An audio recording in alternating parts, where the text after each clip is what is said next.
राजस्थान के रेगिस्तान की वो सुबह बाकी दिनों की तरह नहीं थी। धूल भरी हवाओं में कुछ अनहोनी की बू थी। थारपुर शहर पिछले कुछ महीनों से एक कुख्यात गैंग की चपेट में था, भैरव गैंग। ये गैंग न सिर्फ चोरी, तस्करी और हथियारों का धंधा करता था, बल्कि पुलिस तक को धमकाने की हिम्मत रखता था। शहर की जनता डरी हुई थी। व्यापारी रात होते ही दुकानें बंद कर देते थे।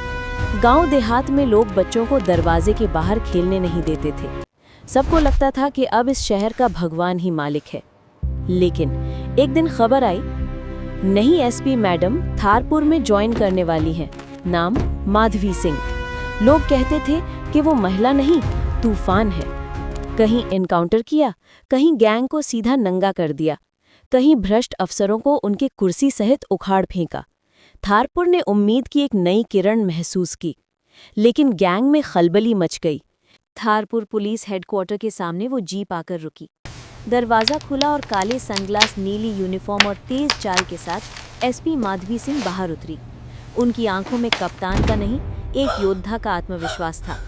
वो शहर को बचाने नहीं आई थी, वो शहर को बदले के हक दिलाने आई थी। अंदर मीटिंग में सब इंस्पेक्टर कांस्टेबल खड़े थे। माधवी ने पहली लाइन ही ऐसी बोली कि हॉल में सन्नाटा हो गया। थारपुर में अपराधियों ने कानून को खिलौना बना रखा है, लेकिन अब मैं आई हूँ और यहाँ सिर्फ दो चीजें चलेंगी, एक कानून और दूसरा मेरा कानून। सबके चेहरे पर बिजली सी दौड़ गई। कुछ पुराने अफसर धीरे से बोले, मैडम जी, भैरव गैंग बहुत खतरनाक है, उनके सामने जाना आसान नहीं है। माधवी मुस्कुराई, असली पुलिस वही है जो मुश्किलें आसान बनने का इंतजार न करे, उन्हें आसान बना दे। पहले ही दिन माधवी ने अपना प्लान बना लिया, सीधी टक्कर।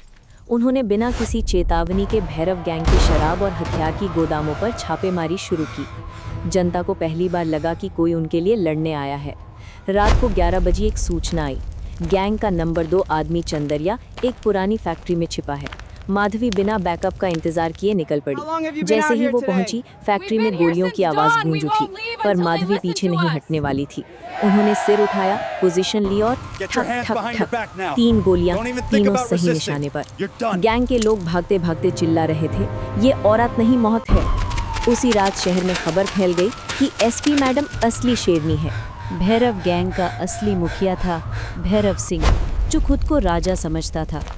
वो रात को रेगिस्तान में अपनी काली गाड़ी के साथ खड़ा बोला, इस औरत को मैं खत्म कर दूंगा, थारपुर मेरा शहर है। उसके पास पैसे से खरीदने वाले नेता भी थे, पुलिस में छुपे कुछ भ्रष्ट लोग भी। सब कहते एसपी मैडम को गिराना आसान नहीं। भैरव हंसा, हर शेरनी को गिराने का तरीका होता है, उसके अकेलेपन पर वार करो। थारपुर पुलिस में ही एक अफसर था, डीएसपी जगन, जो अंदर ही अंदर गैंग को जानकारी बेचता था। वो हर प्लान, हर मीटिंग, हर मूवमेंट गैंग तक पहुंचाता था। एक दिन माधवी ने मीटिंग बुलाई। उन्होंने बोर्ड पे शहर का बड़ा नक्शा लगाया, सभी अधिकारियों को बुलाया, लेकिन नक्शे में एक गलत जानकारी जानबूझकर लिखी गई थी। मीटिंग खत्म होते ही वो गलत लोकेशन गैंग तक पहुंच गई। अगली सुबह माधवी उसी समय दूसरी जगह रेड मार रही थी। डीएसपी जगन का चेहरा पीला पड़ गया।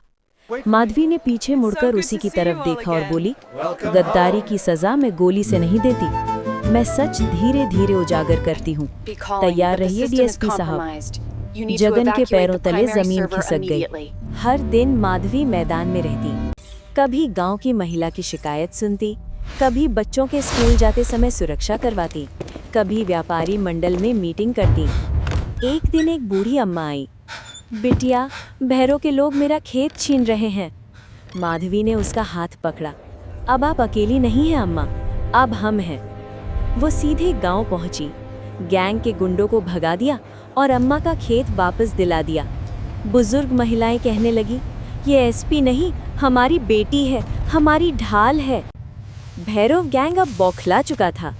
उसने शहर में बम धमाके की योजना बनाई ताकि एसपी मैडम पर हार का आरोप डालकर उन्हें हटाया जा सके। जगह थी थारपुर सिटी मेन मार्केट। सैकड़ों लोग रोज जाते थे, पर माधवी को इसकी भनक लग गई थी। उन्होंने अपने स्पेशल यूनिट को लगाया, ड्रोन से निगरानी की, और पूरा क्षेत्र सील करवा दिया। और जैसे ही गैंग का आदमी बम प्लांट करने पहुंचा, माधवी ने उसे वहीं दबोच लिया। वो बोली, जैसे तुम्हारा गैंग जनता को डराता है, वैसे ही आज कानून तुम्हें डर दिखाएगा। पूरे शहर में शोर मच गया, एसपी मैडम जिंदाबाद। जगन डीएसपी ने हार मानकर माधवी पर हमला करवाने की कोशिश की, लेकिन माधवी ने उसके कॉल रिकॉर्ड, बैंक अकाउंट और गैंग से मिले पैसों के सबूत निकाल लिए। पूरा पुलिस हॉल खचाखच भरा था। माधवी ने उसकी वर्दी के सामने खड़े होकर कहा, ये वर्दी जनता के लिए होती है, तुम जैसे लोग इसे कलंकित करते हो। आज से तुम्हारी वर्दी, तुम्हारी ताकत और तुम्हारा घमंड सब जब्त। उन्होंने डीएसपी की वर्दी उतरवा दी। जनता ने तालियां बजाईं। माधवी ने कहा, अब थारपुर में कोई गद्दार नहीं रहेगा। भैरव ने पूरा शहर छोड़कर रेगिस्तान के बीचों बीच एक पुराना किला बना रखा था। यही उसका अंतिम अड्डा था। माधवी एक टीम लेकर वहां पहुंची, लेकिन भैरव तैयार बैठा था। Helmet, bullet proof jacket, machine gun, गाड़ियां, सब कुछ।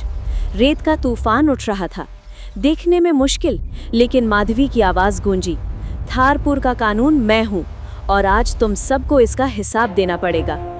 भीषण गोलीबारी शुरू हो गई। रेत उड़ती, गोलियां चलती, गाड़ियों के शीशे टूटते। माधवी आगे बढ़ती रही। अंत में आमने सामने सिर्फ माधवी और भैरव बच गए। भैरव बोला, एक औरत मुझे नहीं रोक सकती। माधवी शांत स्वर में बोली, औरत माँ होती है तो जीवन देती है, और जब कानून बनती है तो दानवों का अंत भी करती है। भैरव ने गोली चलाई। माधवी ने चकमा देकर फायर किया। भैरव गिर पड़ा। थारपुर से काला बादल हट गया।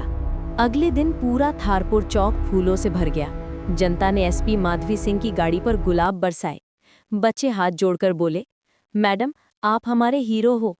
माधवी मुस्कुराई, हीरो मत कहो, बस मुझे अपना पहरेदार समझो।